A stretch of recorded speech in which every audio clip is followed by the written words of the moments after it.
L'Occident féodal, introduction. Le Moyen Âge est la période de l'histoire européenne située entre l'Antiquité et la Renaissance. Elle débute en 476 avec la chute de l'Empire romain et s'achève traditionnellement en 1492, année de la découverte de l'Amérique par Christophe Colomb. Revenons, si vous le voulez bien, sur les grandes lignes de ces 1000 ans d'histoire. À la fin de l'Antiquité, l'Empire romain occupe de vastes territoires autour de la mer Méditerranée. Dès le IIIe siècle, des tribus barbares telles que les Francs, les Burgondes ou les Goths sont attirés par les richesses de l'Occident et profitent des guerres civiles romaines pour y pénétrer. Pour résister au mieux à ces pressions, l'Empire romain est scindé en deux. À l'ouest, l'Empire romain d'Occident, dont la capitale est Rome, et à l'est, l'Empire romain d'Orient, avec pour capitale Constantinople. Au 5e siècle, sous la pression d'Attila et des Huns venus d'Asie, on assiste à une forte migration de ces tribus, et l'Empire romain d'Occident est alors fractionné en plusieurs royaumes. En 476, le dernier empereur romain d'Occident est détrôné, c'est la fin de l'Empire romain d'Occident qui se construit alors sur de nouvelles bases. Dans une Europe marquée par la peur des invasions et des guerres, les populations se placent sous la protection d'un seigneur. En échange, elles travaillent pour lui payent des impôts et lui donnent une partie de leur récolte. Se met alors en place à partir du Xe siècle une société hiérarchisée entre les possesseurs de la terre et ceux qui la travaillent. On parle de société féodale.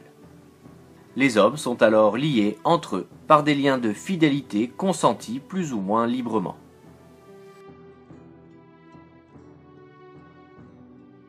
Si les rois ne sont pas les seigneurs les plus puissants au début du Moyen Âge, ils s'affirment progressivement entre le XIIe et le XVe siècle.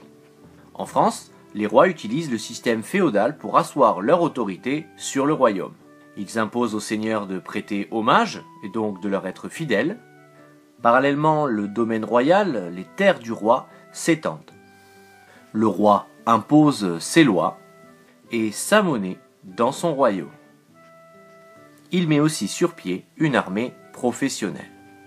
L'autorité du roi s'affirme et l'administration royale se développe alors. À partir du XIe siècle, le développement des villes permet à un nouveau groupe, les bourgeois, de prendre de l'importance. Ils participent progressivement aux décisions qui régissent les villes. L'Europe passe progressivement d'une société rurale à une société urbaine. Les villes s'agrandissent et dépassent les murailles, mais restent encore structurées autour de bâtiments majeurs tels que les châteaux et les églises. Le commerce prend une place croissante dans ces villes de plus en plus connectées entre elles.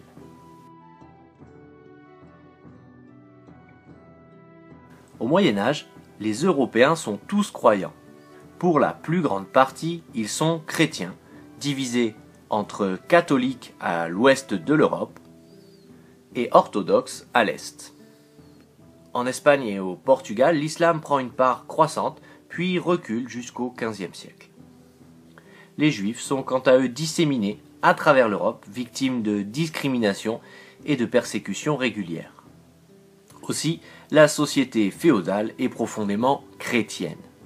Les édifices religieux marquent le paysage, l'église rythme les vies, les religieux sont très présents, notamment car ils sont des intermédiaires incontournables pour une population qui ne sait globalement ni lire ni écrire et n'a donc pas accès aux écritures. Ils se chargent alors de l'éducation, mais aussi de l'aide aux malades et aux pauvres. Ils ont une forte influence sur les rois auxquels ils imposent des règles de conduite.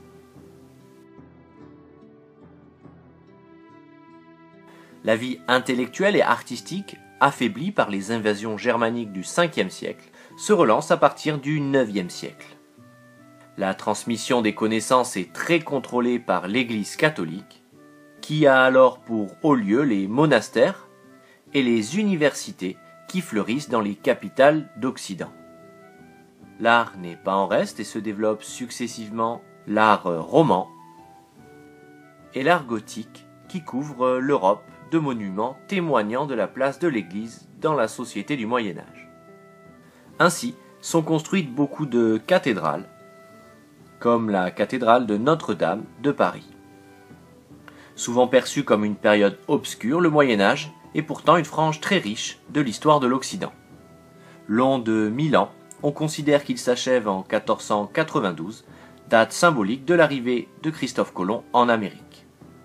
L'Europe occidentale entre alors dans la Renaissance.